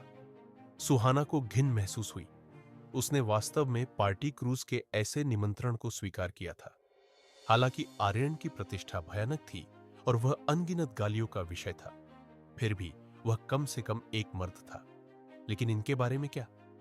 तुम उस व्यक्ति की भी बराबरी नहीं कर सकते जिसे लोग कचरा कहते हैं। तुम खुद को इंसान कहने की हिम्मत करते हो। आर्यन, दफा हो जाओ, वरना मैं तुम्हें खुद फतेह सागर झील में फेंक दूंगा। रणविजय पैड़ी के सामने अहंकारी होने की हिम्मत नहीं कर रहा था, लेकिन वह आर्यन के प्रति अविश्वसनीय रूप से अकड़ दिखा रहा था। इन शब्दों के कारण पैड़ी का खून जमा देने वाला पागलपन अचानक गायब हो गया। उसने रणविजय को बहुत ही अजीब भाव से देखा। क्या मैंने सही सुना? यह लड़का आर्यन को झील में फेंकना चाहता है। उदयपुर कुछ प्रतिभा पैदा करता है, मुझसे कहीं ज्यादा अहंकारी। रणविजय की फटकार से आर्यन भी उतना ही हैरान था। पैड़ी को उस पर मुस्कुराते हुए देखकर यह स्पष्ट था कि पैड़ी उसे इतना अपमानित होते देखकर मजे ले रहा था। रणविजय भ्रमित होकर सोचा कि पैड़ी ने उसके कार्यों की सराहना की, जिससे उसका उत्साह बढ़ गया। यहां से निकल जाओ। अगर मैंने हाथ उठाया तो मुझे दोष मत देना अगर तुम एक हाथ या पैर खो बैठो। रणविजय ने आर्यन को हिकारत से घूरा। उसका चेहरा अहंकार और श्रेष्ठता से भरा हुआ था। पैड़ी की मुस्कान गहरी हो गई। उसकी छोटी आंखें सिकुड़ गईं, क्योंकि उसने रणविजय को मजे से देखा। दिलचस्प, बहुत दिलचस्प। आर्यन एक बात के बारे में बिल्कुल सही था। इस दुनिया में वास्तव में हर तरह के लोग हैं। यहां तक कि एक कुत्ता जिसने भरपेट गंदगी खाई है, वह भी खुद को शेर समझेगा। क्या तुम मुझे चुनौती दे रहे हो? आर्यन ने रणविजय को देखा। उसका गुस्सा बढ़ रहा था। उसने इस बार पैड़ी के सामने वास्तव में अपनी इज्जत खो दी थी। पैड़ी जल्द ही यह बात फैला देगा कि उसे उदयपुर में एक बदमाश और कचरे का टुकड़ा कहा गया था, और उस जानकारी के साथ वह आसानी से वहां आर्यन की पिछली प्रतिष्ठा को उजागर कर सकता है। पैड़ी और उसका गिरोह निस्संदेह इसका इस्तेमाल उसके चरित्र का मजाक उड़ाने के लिए करेंगे। इससे पहले आर्यन हमेशा अहंकारी रहा था, यह डींगे हाँकते हुए कि उसका चरित्र उनसे कहीं बेहतर है। तो क्या हुआ अगर मैं तुम्हें चुनौती देता हूं? रणविजय घमंडी था। आर्यन की पूरी तरह से अवहेलना कर रहा था। खासकर पैड़ी की गहरी होती मुस्कान को देखकर उसने अपना सीना फुला लिया। ठीक है, मुझे मंजूर है, आर्यन ने कहा। हर शब्द गुस्से से भरा हुआ था। लगभग दांत पीसते हुए उसने रणविजय को देखा। इस लड़के ने उसकी प्रतिष्ठा को बर्बाद कर दिया था। वह इससे बच नहीं पाएगा। जब आर्यन सहमत हुआ तो रूनी चौंक गया। बाकी सब कुछ भूलकर वह जल्दी से आर्यन के पास गया और उसे पकड़ लिया। जल्दबाजी मत करो, रणविजय कमजोर नहीं है। हालांकि वह अपने बड़े भाई की बराबरी नहीं कर सकता, फिर भी वह एक लेवल 7 का फाइटर है। तुम एक मुर्गी की तरह कमजोर हो। उसकी चुनौती स्वीकार करने से तुम या तो मारे जाओगे या बुरी तरह घायल हो जाओगे। इन शब्दों ने आर्यन को रणविजय की ओर देखने पर मजबूर कर दिया। उसकी 7वें स्तर की ताकत से हैरान। 7वें स्तर की ताकत एक भयंकर बैल के बराबर है। इस मार्शल दुनिया में यह बहुत ज्यादा नहीं है, लेकिन रणविजय की उम्र के लिए यह काफी प्रभावशाली है। हालांकि उसने वास्तव में साधना के दायरे में प्रवेश नहीं किया है, लेकिन उसने एक ठोस कदम उठाया है। इस दुनिया में अनगिनत लोग मार्शल आर्ट्स की साधना करते हैं। मार्शल आर्ट्स का रास्ता अपनी खुद की प्राण शक्ति को विकसित करने, सूरज और चांद के सार को सोखने और स्वर्ग और पृथ्वी की रचना को जब्त करने पर जोर देता है। इन्हें 3 दायरे माना जाता है। केवल अपनी खुद की प्राण शक्ति को विकसित करके ही कोई वास्तव में मार्शल आर्ट्स के दायरे में प्रवेश कर सकता है। मार्शल आर्ट्स की साधना से पहले 10 स्तर होते हैं। ये 10 स्तर नींव है। इस दुनिया में लगभग हर कोई साधना करना जानता है और कुछ तकनीकें कर सकता है। आर्यन जैसे लोग जो अज्ञानी थे और बिल्कुल भी साधना नहीं करते थे, निश्चित रूप से अपवाद थे। एक 7वें स्तर की ताकत पहले से ही काफी मजबूत थी। आम लोगों के लिए वे अपनी पूरी जिंदगी में 5वें स्तर तक भी नहीं पहुंच पाते। रणविजय को आर्यन को एक तक घूरते देख सुहाना आगे बढ़े बिना नहीं रह सकी। सुंदर और आकर्षक उसकी साफ आंखें रणविजय पर टिकी थी।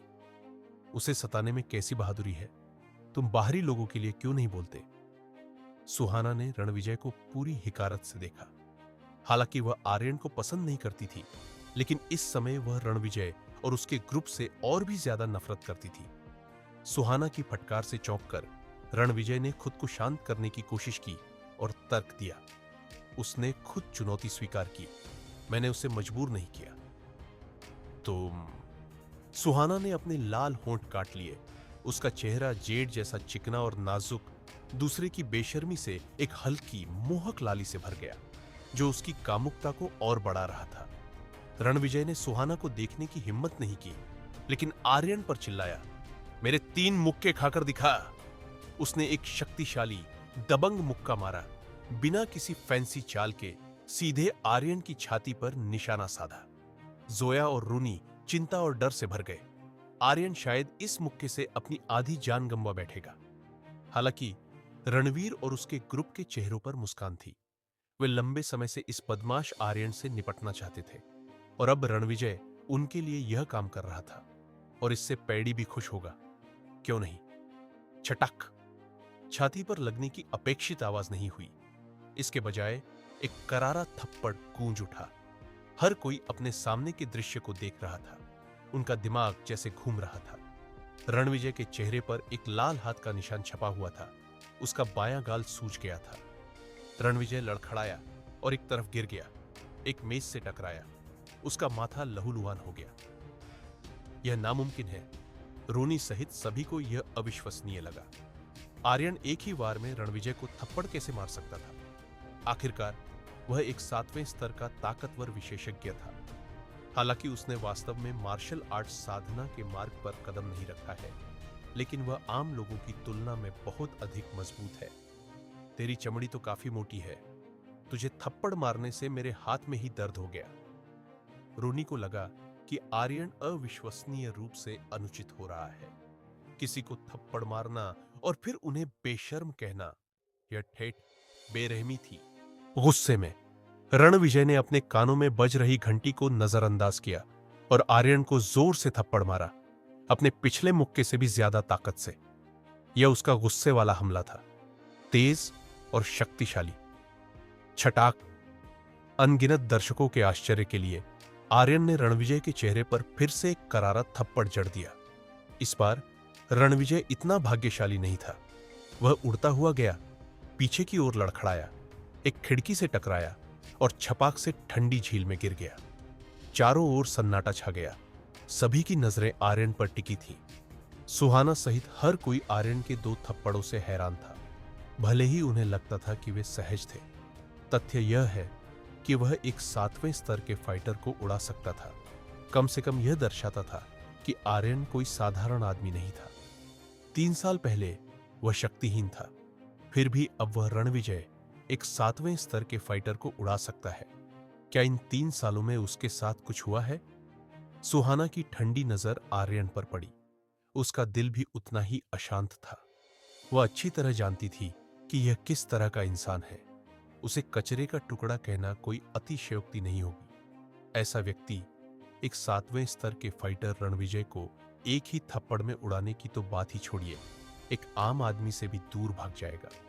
फिर भी यह तथाकथित कचरा और मैल रणविजय का इतनी ताकत से सामना कर रहा था, यहां तक कि पैडी को भी नाराज करने की हिम्मत कर रहा था। सुहाना उसे समझ नहीं पा रही थी। क्या यह वही आर्यन था जो केवल अपने परिवार की पृष्ठभूमि पर निर्भर था और जिसने अनगिनत बुरे काम किए थे? छपाक!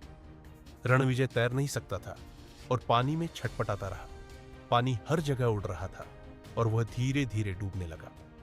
रणवीर ने आखिरकार प्रतिक्रिया दी और उन कुछ लोगों को चिल्लाया जो अच्छे तैराक थे, जल्दी रणविजय को बचाओ। कई लोग कुछ छपाक के साथ झील में कूद गए और रणवीर को यह देखकर राहत मिली कि वे रणविजय को ऊपर खींच रहे हैं। उसकी नजर आर्यन पर गई। अचानक ठंडी हो गई। आर्यन को एकटक घूरते हुए, तुम आज यहां से सही सलामत नहीं जाओगे। किसी ने पहले भी ऐसी ही बात कही थी, लेकिन बाद में आर्यन यहां रुका, फिर जारी रखा। बाद में मैंने उसके लिए एक सुंदरी ढूंढी और उसने मुझे जाने दिया।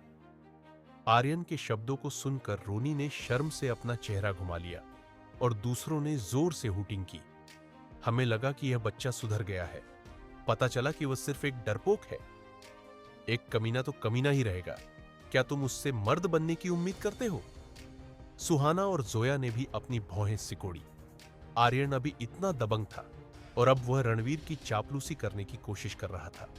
सुहाना ने आह भरी, फिर भी महसूस किया कि यह असली आर्यन है जो उनकी छवि से मेल खाता है।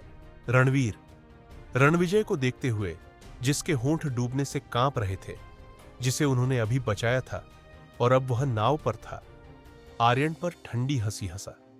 तुम्हें लगता है कि मैं तुम्हें ऐसे ही जाने दूंगा? मुझे सुंदरी भेजने की तो बात ही मत करो। यहां तक कि 10 भी, तुम आज यहां से सही सलामत नहीं जाओगे। आर्यन अचानक हंसा। तुम्हें सुंदरी भेजना, तुम्हें लगता है कि यह तुम्हारे मजे के लिए है? मुझे बस लगता है कि उसका इस्तेमाल करके तुम्हारी कमर तोड़ना ज्यादा कलात्मक है। आखिरकार मैं लड़ाई झगड़े वाला आदमी नहीं हूं। बेशर्म! सुहाना और जोया ने हल्के से थूका। उनके चेहरे लाल हो गए, यह सोचते हुए कि आर्यन वास्तव में एक तेंदुआ है जो अपने धब्बे नहीं बदल सकता। अभी भी उतना ही दुष्ट है, लेकिन साथ ही वे आर्यन को देखे बिना नहीं रह सकी। शुरू में उससे दया की भीख मांगने की उम्मीद कर रही थी, लेकिन इसके बजाय वह निडर बना रहा। सुहाना की खूबसूरत आंखें इधर उधर घूम रही थी, आर्यन के आर पार देखने में असमर्थ। केवल यह महसूस कर रही थी कि यह आदमी बहुत बदल गया है। बाकी लोग भी उतने ही दंग थे, आर्यन की हिम्मत से हैरान। उसकी नजर रणवीर की ओर मुड़े बिना नहीं रह सकी, जिसका, जैसा कि अपेक्षित था, चेहरा गुस्से से लाल था और मुट्ठियां भींची हुई थी। आज मैं पहले तुम्हारी कमर तोड़ूंगा। रुको! आर्यन ने भौहें सिकोड़ी और चिल्लाया जैसे ही रणवीर झपटने वाला था। अब डर गए? बहुत देर हो चुकी है। रणवीर ने ठंडी नजरों से घूरा। उसकी मुट्ठी सीधे आर्यन की छाती पर निशाना साधे हुए थी, पूरी तरह से बेरहम। सुहाना और जोया हैरान थी। रणवीर अपने भाई रणविजय से कई लेवल ऊपर था। उसने अपनी प्राण शक्ति को विकसित करना शुरू कर दिया था, जिसका अर्थ है कि उसने पहले से ही मार्शल आर्ट्स साधना के दायरे में कदम रख दिया था। मार्शल आर्ट्स साधना के दायरे में प्रवेश करने से व्यक्ति को अपने स्वयं के सार और ऊर्जा को विकसित करने की अनुमति मिलती है, जिस बिंदु पर वह आम लोगों से मौलिक रूप से अलग हो जाता है। एक व्यक्ति जो इस स्तर पर पहुंच चुका है, वह आसानी से 10 खूंखार भेड़ियों से निपट सकता है। उसके पास नंगे हाथों बाघ से लड़ने की ताकत होती है। हालांकि रणवीर पूरी तरह से इस स्तर में प्रवेश नहीं कर पाया था, लेकिन 7 या 8 खूंखार भेड़ियों को फाड़ना उसके लिए मुश्किल नहीं होगा। वह अपने 7वें स्तर के भाई से कहीं अधिक मजबूत था। आर्यन उसके हमले का सामना कैसे कर सकता था? रोनी गुप्त रूप से भयभीत था। उसका चेहरा पीला था। उसने आर्यन को खींचने की कोशिश की, लेकिन बहुत देर हो चुकी थी। वह केवल लाचारी से देख सकता था कि आर्यन रणवीर की मुट्ठी की चपेट में आ गया। आज मैं तुम्हारी कमर तोड़ दूंगा। रणवीर की आवाज बर्फीली थी। उसकी मुट्ठी पलक झपकते ही आर्यन के सामने थी। अविश्वास में सबने अपनी आंखें बंद कर ली। चटाक! हड्डियों के टूटने की आवाज के बजाय एक और जाना पहचाना थप्पड़ गूंजा। हर कोई रणवीर के चेहरे को एकटक घूर रहा था, जिस पर एक लाल और सूजा हुआ हाथ का निशान था। वे सभी दंग थे। उनके दिल सदमे से मंथन कर रहे थे।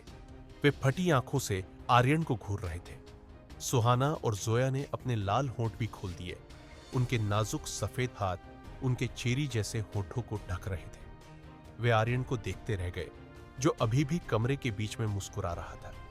सुहाना ने अपनी चमकदार आंखें जोर से झपकाई, आखिरकार यह स्वीकार करते हुए कि वह जो देख रही थी वह असली था। रणवीर सिंह को भी आर्यन ने थप्पड़ मारा? क्या वह भी आर्यन का मुकाबला नहीं कर सकता? हर किसी ने अपनी सांस रोक ली। उनके हाव भाव अविश्वसनीय रूप से जटिल थे। उदयपुर के राजकुमारों में कई शक्तिशाली लोग थे और काफी ऐसे थे जो रणवीर को हरा सकते थे, लेकिन कोई भी यह कल्पना नहीं कर सकता था कि आर्यन इतनी लापरवाही से रणवीर को थप्पड़ मार सकता है। आर्यन कौन था? बस उदयपुर का एक बेकार कचरा। 3 साल पहले वह एक ऐसा गुंडा था जिसे एक महिला भी आसानी से हरा सकती थी। फिर भी अब वह एक ही थप्पड़ से रणवीर को आसानी से वश में कर सकता था। क्या यह किस्मत थी या उसकी ताकत रणवीर से कहीं ज्यादा थी? जब रणविजय को थप्पड़ मारकर उड़ा दिया गया था तो वे हैरान थे, लेकिन वे इसे आर्यन की अच्छी किस्मत बताकर समझा सकते थे। लेकिन रणवीर को भी थप्पड़ मारकर उड़ा दिया गया। क्या इसे सिर्फ किस्मत माना जा सकता है? तुम खुद को समझते क्या हो? मुझे भाषण देने की तुम्हारी हिम्मत कैसे हुई? आर्यन ने रणवीर को थप्पड़ मारा। उसकी आंखों में हिकारत थी। फिर उसने अपनी नजर पैडी की ओर घुमाई। जब आर्यन की नजर उस पर पड़ी तो पैडी कांप गया। वह जानता था कि वह देखना जारी नहीं रख सकता, वरना कौन जाने यह आदमी अपना ध्यान उसकी ओर मोड़ ले। पैडी की आर्यन को उकसाने की कोई इच्छा नहीं थी। हालांकि उसके पास कुछ कौशल था, लेकिन आर्यन के तरीके अंतहीन थे। इसके अलावा एक शक्तिशाली शाही परिवार के वारिस के रूप में उसका रुतबा आर्यन के खिलाफ पूरी तरह से बेकार था। रुतबे की तुलना में यहां तक कि उसके दादाजी भी आर्यन के साथ बहुत शिष्टाचार से पेश आते थे। उसका रुतबा क्या मायने रखता था? रणवीर को फिर से आर्यन पर हमला करते हुए देखकर पैडी आखिरकार बोला, बस इस दावत का क्या कबाड़ा हो गया है? रणवीर, अगर तुम कुछ करना चाहते हो तो मेरे जाने का इंतजार करो। आर्यन के लिए अपनी जलती हुई नफरत के बावजूद रणवीर केवल अपने गुस्से को दबा सका। उसने आर्यन को उग्रता से घूरा, अगर कुंवर सा मौजूद न होते तो मैं तुम्हें यहां से लिटाकर भेजता। आर्यन ने इस जोकर को पूरी तरह से नजरअंदाज कर दिया। उसने सोचा, क्या कुत्ता ऐसे भौंकता है? क्या मुझे वापस भौंकना चाहिए? वह ऊंचे विचारों वाला एक संस्कारी व्यक्ति था, कोई ऐसा जिसने नीच इच्छाओं को पार कर लिया था। वह भौंकने वाले कुत्ते के साथ खेलने के लिए इतना कायर नहीं होगा जब तक कि 2 नहीं 3 कुत्ते एक साथ न भौंके, तब वह उनके साथ खेलने पर विचार करेगा। पैडी, चलो कुछ ड्रिंक्स के लिए कोई जगह ढूंढे? आर्यन ने पैडी से पूछा। पैडी ने सिर हिलाया। उसकी नजर अभी भी अनायास ही सुहाना और जोया की ओर जा रही थी। आओ मेरे साथ कुछ ड्रिंक्स लो, मैं आज किसी महिला को नहीं छूंगा। सुहाना ने भौहें सिकोड़ी। उसकी नजर अनायास ही आर्यन की ओर मुड़ गई। उसके लापरवाह रवैये को देखकर सुहाना आखिरकार पूछने से खुद को नहीं रोक सकी, यंग मास्टर आर्यन क्या सोचते हैं? हम आर्यन को उम्मीद नहीं थी कि सुहाना उससे पूछेगी। ओह, बहुत अच्छा। मेरे साथ सुंदरियों का होना, पीना और मजे करना जीवन का सबसे बड़ा सुख है। आर्यन स्वाभाविक रूप से ऐसी अच्छी चीज से इनकार नहीं करेगा। एक खूबसूरत महिला से ज्यादा आंखों को सुकून देने वाला और क्या हो सकता है? ऐसी छिछोरी टिप्पणी ने सुहाना को हिकारत महसूस कराई। उसने मन ही मन सोचा कि आर्यन अभी भी वही पुराना बदमाश आर्यन है। हालांकि उसने अभी जोया की मदद की थी, लेकिन मजे और बुराई अभी भी उसके जीवन के सिद्धांत थे। दादाजी हमेशा कहते थे कि किसी व्यक्ति का स्वभाव बदलना मुश्किल है। यह कितना सच है। हालांकि सुहाना यह भी जानती थी कि उनके पास मना करने का कोई मौका नहीं था। उनके साथ कुछ ड्रिंक्स लेना जोया के उसके साथ सोने से बेहतर था। रोनी ने दोनों महिलाओं को पैडी के साथ जाते देखा और ईर्ष्या महसूस के बिना नहीं रह सका। उसने सोचा कि अगर वह सुहाना उदयपुर की शान को ड्रिंक्स के लिए अपने साथ रखने का आनंद ले सकता तो वह बिना किसी मलाल के मर जाता। जैसे ही रोनी आर्यन से जल रहा था, आर्यन उसके पास गया, रोनी की पीठ थपथपाई और कहा, चलो, तुम वहां क्या खड़े हो? हाँ? रोनी बहुत खुश था। तुम चाहते हो कि मैं भी आऊं? अगर तुम जाना चाहते हो तो तुम्हें जाने की जरूरत नहीं है। आर्यन मुड़ा और चला गया। इस वाक्य ने रोनी को आर्यन को पकड़ने के लिए जल्दी करने पर मजबूर कर दिया। वह पैडी को देखे बिना नहीं रह सका, यह सोचकर कि क्या पैडी मना करेगा। यह देखकर कि पैडी को कोई परवाह नहीं है, रोनी उत्साहित हो गया। आर्यन और पैडी के बीच वास्तव में क्या रिश्ता है? पैडी उसके साथ बहुत अलग तरह से पेश आता है। वह ऐसा व्यवहार करता है जैसे वह आर्यन के लिए फैसले ले सकता है। रोनी के विचार रणवीर और अन्य लोगों द्वारा साझा किए गए थे, जो संदेह से भरे हुए थे। पैडी का व्यवहार अभी स्पष्ट रूप से दिखा रहा था कि वह आर्यन से बहुत गुस्से में था, लेकिन अब वह उसके साथ पीने के लिए तैयार था। इसका क्या मतलब था? किसे परवाह है कि उनका रिश्ता क्या है? वह सिर्फ एक कचरा है। वह इस थप्पड़ की कीमत तुम्हें जल्द या बाद में चुकाएगा। रणवीर ने बुरी तरह थूका। दोस्तों, आपको यह एपिसोड कैसा लगा हमें कमेंट करके जरूर बताएं और इस वीडियो को लाइक और शेयर करना ना भूलें। चलिए मिलते हैं एक नए एपिसोड के साथ।